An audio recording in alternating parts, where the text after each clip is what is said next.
제가 어느 한 기사를 읽었더니요, OECD라고 하는 그 단체에서 삶의 만족도에 대해서 전 세계적으로 그 나라들을 조사를 한 그 조사 결과가 있었습니다. 삶의 만족도, 얼마나 사람들이 나라별로 국가별로 자기의 삶에 대해서 만족하면서 살고 있는지를 조사를 했어요.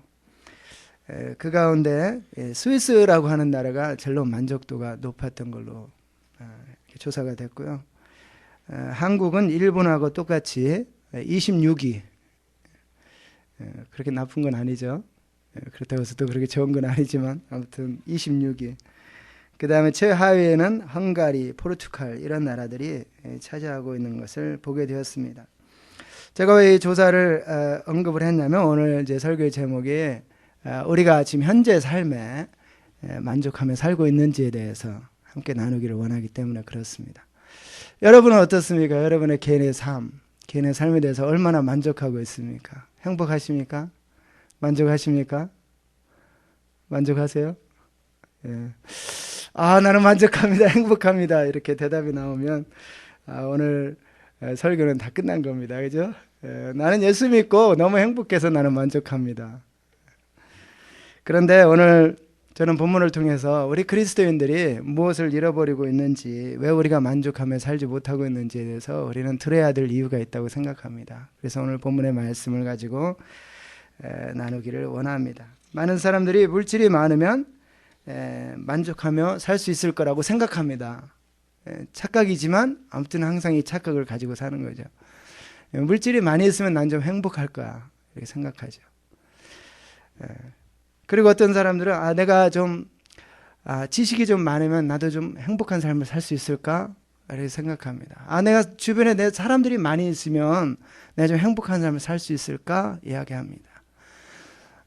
또 가끔씩은 내 배우자를 잘 만나면, 또는 잘 만났으면 나도 행복할 거야, 행복했을 텐데 하면서 이렇게 살기도 합니다. 그런데 우리가 참 정말 이 말씀 안에 거하지 않으면 참 행복, 참 만족 살아갈 수 없다라고 하는 사실을 결론적으로 먼저 말씀을 드리고 시작을 하기를 원합니다. 오늘 본문의 말씀을 보게 되면 사도 바울이 기뻐하고 있다라고 하는 그런 말씀으로 하나님의 말씀이 시작되고 있습니다. 내가 주 안에서 크게 기뻐하면, 그럽니다. 사도 바울이 정말 어떤 기쁜 일이 생긴 거예요. 내가 주 안에서 크게 기뻐한다. 그런데 그 기쁜 이유가 무엇인가 하고 보니까 우리가 읽었던 10절의 말씀입니다. 내가 주 안에서 크게 기뻐하면 너희가 나를 생각하는 것이 이제 다시 싹이 나매니 너희가 또한 이를 위하여 생각은 하였으나 기회가 없었느니라. 여러분, 이거 읽으면 무슨 말인지 잘 이해가 됩니까? 잘 이해가 안 됩니다. 이게 무슨 말이지 이게? 그런데 이제 이 말씀의 배경을 조금 이해하면서 이 말씀을 읽으면 그렇구나. 그래서 지금 이게 사도 바울이 이렇게 크게 기뻐하고 있다고 얘기하고 있구나. 이걸 알 수 있습니다. 지금 누군가로부터 지금 도움을 받은 것에 대해서 기뻐하고 있습니다. 너희가 나를 생각하던 것이 이제 다시 싹이 났다. 누군가가 자기를 생각해 주고 있는 것 때문에 기뻐하고 있는 거예요. 그 누군가가 누구냐면 빌립보 교회를 이야기하고 있습니다. 지금 빌립보 교회 성도들에게 바울이 지금 편지를 쓰고 있는 거거든요. 그래서 빌립보 교회 성도들에게 당신들 때문에 기쁩니다, 이거예요. 당신 때문에 주 안에서 크게 기뻐하고 있습니다. 그러면서 설명하기를, 너희가 나를 생각하던 것이 이제 다시 싹이 나매니 너희가 또한 이를 위하여 생각은 하였으나 기회가 없었느니라. 이 한 구절만 보면 무슨 말인지 잘 이해가 안 돼요. 근데 앞뒤를 보고 빌립보서의 이 배경을 우리가 이해하면 이제 이해가 되는 말씀인데, 빌립보 교회가 처음에 탄생할 때도 바울과 실라 이런 전도자들이 다니면서 빌립보 성에 들어가서 그곳에 복음을 전하고 거기에서 이제 예수를 받아들인 이 사람들을 중심으로 교회가 시작이 되었습니다. 그러니까 바울이 전도 여행을 다니면서 거기에서 열매로 태어난 곳이 빌립보 교회입니다. 하나님의 성령께서 역사하셔서. 그러나 누구를 통해서? 바울과 그의 일행 전도자들을 통해서 교회가 탄생하게 되었습니다. 그리고 이제 바울은 그 지역을 떠났습니다. 그런데 바울이 주의 일을 하면서 여러 가지 일들, 여러 가지 어려움이 있을 때마다 이 빌립보 교회가 바울을 생각하면서 바울을 도왔습니다. 그 전형적인 것이 무엇이냐면 이 연보를 모아가지고 헌물과 헌금 이런 걸 모아가지고 바울이 필요할 때, 사역에 필요할 때 또는 바울의 어떤 그 삶 가운데 필요할 때 그것을 도와줬습니다. 보냈습니다. 사람을 통해서 그걸 보내줬어요. 바울이 그런 도움을 받았던 그런 것들을 생각하는 것입니다. 그러면서 전에 도와줬는데 지금은 한동안 또 못 도와줬어요. 빌립보가 한동안 못 도와줬다가 다시 누군가를 통해서 빌립보 교회로부터 받은 모은 선물을 이제 바울에게 갖다 준 겁니다. 그리고 이 당시에 바울은 지금 감옥에 갇혀 있는 상황입니다. 바울에 갇혀서 지금 이 선물을 받고, 그리고 바울에 갇혀서 주 안에서 크게 기뻐하고, 그리고 이 사실을 빌립보의 그 성도들에게 편지를 써서 보내주고 있는 이런 상황입니다. 그러니까 바울이 주 안에서 크게 기뻐하고 있는 이유가 뭐라고요? 1차적으로 빌립보 교회 성도들이 자기를 생각하면서 자기 이 정말 그 감옥 생활을 하고 있는 어려운 상황 가운데 있는데 그 가운데서도 자기를 생각하면서 사랑의 선물, 이 연보를 보내준 그것을 생각하니까 바울이 너무 기뻤다. 주 안에서 너무 기쁩니다. 크게 기뻐하고 있습니다. 이렇게 말하고 있다라고 하는 것입니다. 그래서 오늘 이 본문의 말씀을 통해서 우리가 한번 생각해 보기를 원하는 것이 뭐냐면, 우리가 주님의 사랑을 받은 사람들이요, 이 주님의 사랑을 나누는 것이 얼마나 소중한 것인가. 생각해 보세요. 바울은 지금 감옥에 갇혀 있습니다. 감옥에 갇혀 있으니까 얼마나 지금 안 좋은 열악한 환경 가운데 있습니까? 그 바울이 자기가 만약에 잘못해서 감옥 생활을 한다면 또 모르겠지만, 바울은 복음을 위해서 살다가 감옥 생활을 하고 있잖아요. 주를 위해서 살다가 감옥 생활을 하고 있습니다. 성도들이 이 바울을 생각하면서 바울을 위해서 기도했죠. 그죠? 바울을 위해서 기도하는 거죠. 기도하면서 우리가 어떻게 바울을 좀 도울 수 있을까 생각하는 것입니다. 그러다가 작은 이 정성을 모아가지고 바울에게 보내주고, 또 그 정성은 바울로 하여금 마음에 기쁨이 넘치도록 이렇게 만들어 주었다라고 하는 것입니다. 우리가 뒤에 가서 나오겠지만 바울이 자기 형편 가운데 부족한 것이 많아서 어떤 부족함이 채워졌기 때문에 기뻐했다 이렇게 말하지 않습니다.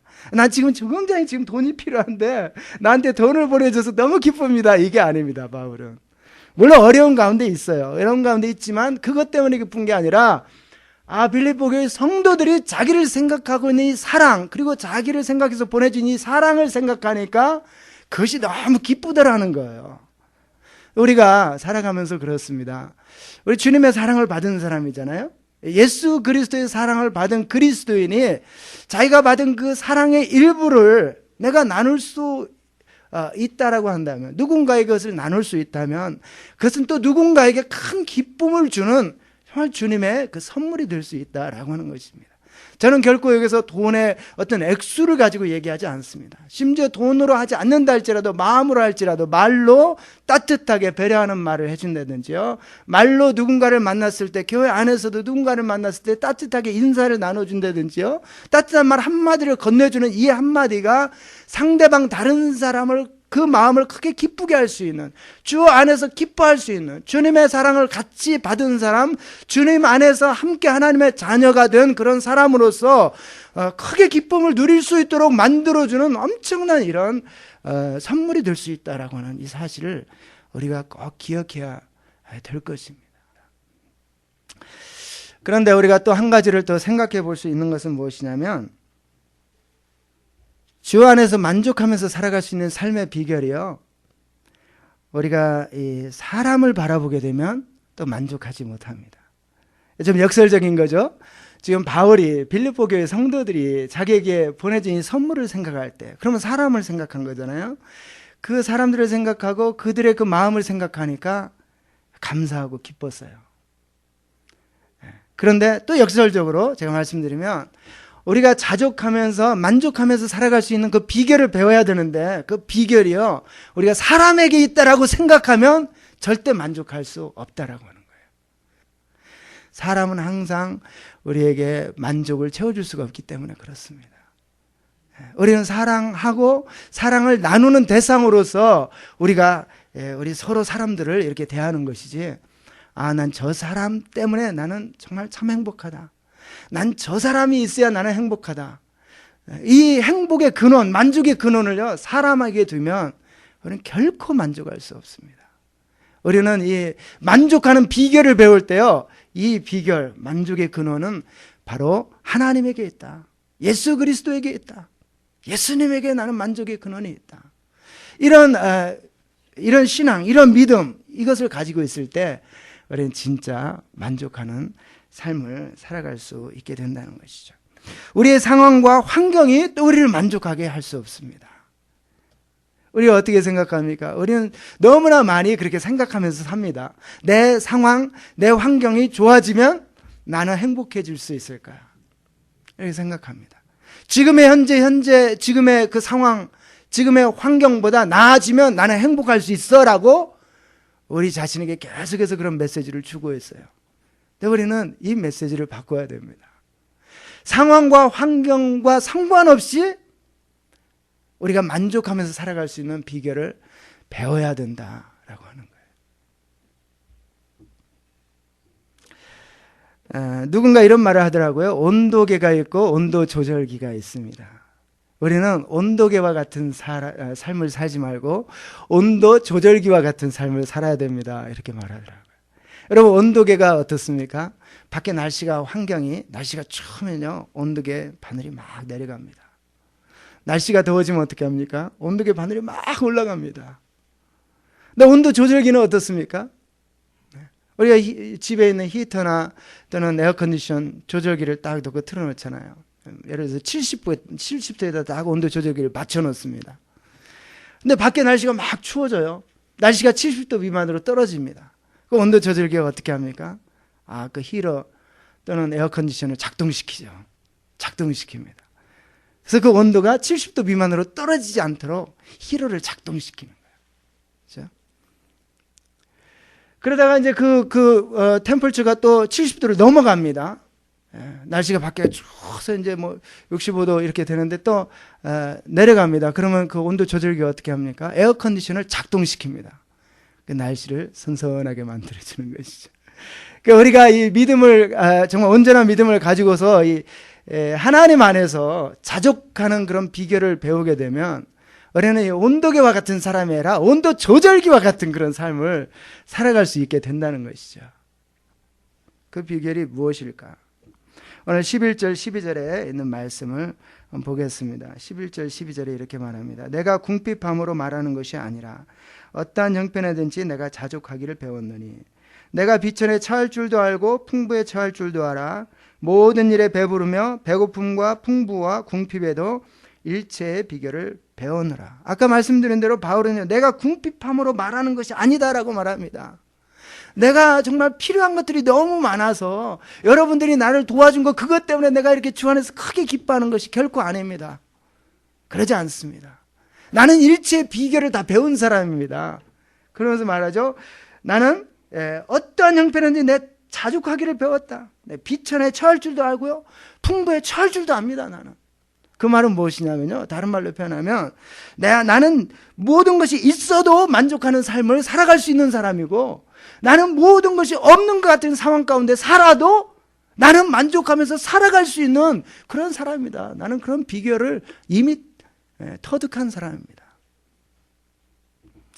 우리가 예수를 믿되 구원의 수단과 방편으로 예수를 믿게 되면 우리는 결코 만족을 얻을 수가 없습니다. 예수를 믿는데 예수님을 믿는 그 믿음이요, 내 구원을 위한 수단과 방편으로 믿게 된다면, 내 예수 믿어서 영혼의 구원을 받고 또 예수 믿어서 내 삶도 형통한 삶이 되어서 내 인생도 좀 잘 되어봐야 되겠다. 만약에 그런 어떤 구원과 또는 만족한 삶의 어떤 수단으로 예수를 믿는다면 결코 만족할 수 없습니다. 결코 만족할 수 없어요. 그래서 우리가 예수 믿어서 부자가 됩니다. 예수 믿으면 성공합니다. 이런 가르침을 우리가 잘못 받게 되면 오해하는 것입니다. 가르침을 주는 사람이 잘못 가르쳐 줄 수도 있고요. 가르침을 받는 사람이, 가르침을 주는 사람은 그런 의미로 가르쳐 주지 않았는데 받는 사람이 잘못 받을 수 있어요. 잘못 받아서 아 그렇구나. 예수 믿으면 내 인생도 잘 펴지겠구나. 이렇게 자기 스스로 해석을 해버리는 거죠. 그 가르침을. 그러면 큰 혼란에 빠져오게 됩니다. 큰 혼란에 빠져오게 돼요. 여러분 성경에 보면 예수 믿고 잘된 것이 우리가 생각하는 이 세상에서 잘되고 이 세상에서 성공하고 이 세상에서 부유한 삶을 살고 성경은 결코 그것을 말하고 있지 않습니다. 성경은 예수 믿으면 잘 된다라고 하는 것은요, 예수 믿으면 예수님과 함께하는 삶을 살게 되고 예수님이 원하는 삶을 살게 되고 예수님이 기뻐하는 삶을 살 수 있습니다. 그것이 형통한 삶입니다. 그것이 복된 삶입니다. 그것이 참된 행복한 삶입니다. 성경은 이렇게 말하고 있는 거예요. 그런데 우리는 그걸 잘못 해석하는 거예요. 왜 그런 줄 아십니까? 내 중심적으로 성경을 해석하기 때문에 그래요. 내 중심적으로 하나님을 믿기 때문에 그렇습니다. 하나님을 믿되 하나님 중심으로 믿어야 되는데 하나님을 믿되 내 중심으로 하나님을 믿는 거예요. 그래, 내 중심은 뭐냐면 내가 원하는 것이 이루어지기를 원하는 거거든요. 그래서 하나님 앞에 하나님을 믿되 하나님 내가 이걸 원합니다. 내 하나님 잘 믿을 테니까 내 인생에서 사업이 잘 되게 해주세요. 내 인생에서 내 자녀들이 잘 되게 해주세요. 이 세상에서 정말 잘 되고 의사 되고 변호사 되고 그래서 그들이 그냥 이 세상에서 정말 부유한 삶, 정말 잘 되는 삶을 살게 해주세요 하고 하나님 앞에 그렇게 기도하는 거죠. 하나님 앞에 그렇게 요구하는 것입니다. 이것이 전형적인 내 중심적으로 하나님을 믿는 것입니다. 하나님은 결코 우리들에게 그렇게 말씀하지 않아요. 물론 하나님 말씀하십니다. 너희가 저기서 말씀하는 것처럼 주야로 내 말을 묵상하고 그 말씀을 지켜 행하라. 그리하면 내 길이 평탄하게 될 것이며 네가 형통하게 될 것이다. 분명히 성경은 말씀하세요. 그러나 내 길이 평탄하고 내 길이 형통하다는 것이 결코 우리가 제 잣대를 만들어 놓은 그런 거는 아니다라고 하는 것이죠. 하나님이 원하시는 그런 삶을 살아갈 수 있다. 하나님이 계획하고 있는 그 계획을, 그 목적을 이루어드리는 삶을 살아갈 수 있다. 하나님 나라를 위해서 귀하게 쓰임받는 그런 삶을 살 수 있다. 또한 더 나아가서 매일매일의 삶을 정말 하나님과 동행하고 주님과 동행하는 그런 정말 멋있는 그런 삶을 살아갈 수 있다는 것이죠. 그래서 우리가 하나님 앞에 나아가서 기도할 때도 항상 하나님의 뜻이 내 삶 가운데 이루어지기를 위해서 우리는 기도해야 됩니다. 말씀을 우리가 읽고 말씀을 들으면요, 그 말씀대로 내가 살아갈 수 있기를 위해서 기도하는 것이 너무나 중요한 것입니다. 이렇게 할 때 우리는 하나님이 기뻐하는 삶을 살게 되고요, 우리의 신앙이 이렇게 바르게 되어질 때 우리는 말씀 안에서 하나님 안에서 주님 안에서 만족하는 그런 삶을, 그 비결을 배워갈 수 있게 된다는 거예요. 주님이 무엇을 원하십니까? 내가 주님이 원하는 삶을 살아가겠습니다. 주님이 뭐라고 말씀하십니까? 내가 주님이 말씀하신 그 말씀을 따라 살겠습니다. 주님이 내 삶의 전부라고 고백할 수 있을 때만 그게 가능해지는 겁니다. 그런데 나 예수 믿고 내 몸이 어떻게 좀 건강해질 수 없을까? 나 예수 믿고 내 삶의 재정적인 문제가 어떻게 좀 해결될 수 없을까? 나 예수 믿고 내 마음에 어떤 이 복잡하고 번민스러운 이 모든 것들이 좀 해결될 수 없을까? 라고 그런 차원으로 예수를 믿고 있다면요, 예수님은 주인이 아닙니다. 저와 여러분들의 주인이라고 말할 수가 없어요. 예수님은 손님이고 예수님은 내 인생의 문제의 해결사로 난 예수를 믿고 있는 거예요. 그렇기 때문에 저와 여러분들이 예수를 믿어도 그 안에 어떤 형편 가운데 있을지라도 나는 일체 만족하며 살아갈 수 있는 그 비결을 배웠다라고 고백할 수 없다는 것입니다. 그런 삶을 살 수가 없는 거예요. 예수님은 내 인생의 해결사인데 내 인생 가운데 있는 문제들이 계속 일어나는 거죠. 예수님 앞에 계속 나가서 도움을 구하는 것입니다. 그런데 그런 문제들이 해결이 내 원하는 대로 다 이루어지지 않고 있거든요. 계속 문제는 산적해 있고 해결해야 할 일들은 있고, 예수님이 일을 하시는데 너무 느리게 하시는, 더디게 하시는 거죠. 만족이 없는 겁니다. 기쁨이 없는 거예요. 그 중심에 예수님이 나의 정말 주인이시고 나는 예수님 한 분이면 됩니다. 예수님이 나의 전부가 되십니다. 이런 중심에 예수님이 지금 안 계시기 때문에 그렇습니다. 여러분에게 예수님은 누구십니까? 인생의 문제 해결사로 지금도 예수님을 믿고 예수님 앞에 나아가고 있습니까? 예수님은 나의 전부가 되십니다. 나 예수님만 있으면 됩니다. 이런 믿음에 그 고백을 할 수 있는 사람들이 되시기를 바랍니다. 그때 여러분 만족하면서 살 수 있어요. 어떤 상황 환경도 우리를 힘들게 할 수 없다는 것입니다. 바울이 복음을 전하러 다니면서 풍랑을 만났습니다. 죽을 고비를 여러 번 넘겼어요. 바울이 복음을 전하러 돌아다니다가 돌멩이에 맞았습니다. 또 붙잡혀서 매에 맞았습니다. 그래도 바울은 포기하지 않습니다. 왜요? 여러분, 바울이 억지로 그렇게 했을 거라고 생각하세요? 하나님이 나보고 이거 하라고 했으니까 내가 어쩔 수 없이 억지로, 이거 안 하면 하나님이 나를 정말 죽이실지도 모르니까 내가 억지로 하자, 이거. 그랬을까요? 아니요. 바울은 기뻐함으로 하는 것입니다. 기쁨으로 하는 거예요. 매를 맞아도 기쁨으로, 돌을 던지는 사람들 앞에 섰을 때도 기쁨으로, 감옥에 들어가서 감옥 생활, 차가운 감옥에 갇혀 있을 때도 기쁨으로. 왜요? 예수님이 나의 전부가 되시니까. 나 예수님만 있으면 되니까. 어디에 있어도 난 예수님만 있으면 돼. 이 중심에 이 믿음이 들어가니까 그때 비로소 만족이 오는 겁니다. 모든 형편, 모든 삶 가운데. 저와 여러분들에게도 이 신앙만 들어가면요, 이 믿음만 중심에 딱 들어가면 자족하는 삶을 살 수 있게 되는 것입니다. 마지막으로 한 가지를 더 생각해 보기를 원하는데요.